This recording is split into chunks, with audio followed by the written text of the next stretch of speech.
Ngayon ngang nasa poder na nga ni Paquito itong ngang si Betcha ay sasamantalahin nga nila ang mga nalalaman nga nito tungkol nga kay Gabo. Kaya dahil dito nalaman nga nila ang pera na nakakuha si Gabo ng 200,000 na wala nga raw kahirap-hirap.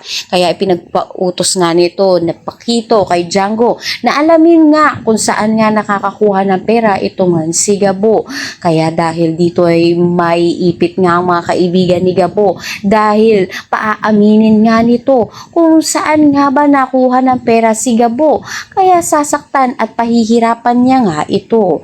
Samantala, nasa gitna naman nga ng peligro itong nga si Samantha dahil na nga rin sa itong nga si Mariano ay pinag-utos na nga niya sa kanyang anak na si Lucas na siya na nga raw ang bahala na makapaghiganti at sila naman daw ang bahala kay Mr. Chan upang sa gayon nga hindi ito makapagsalita laban sa kanila.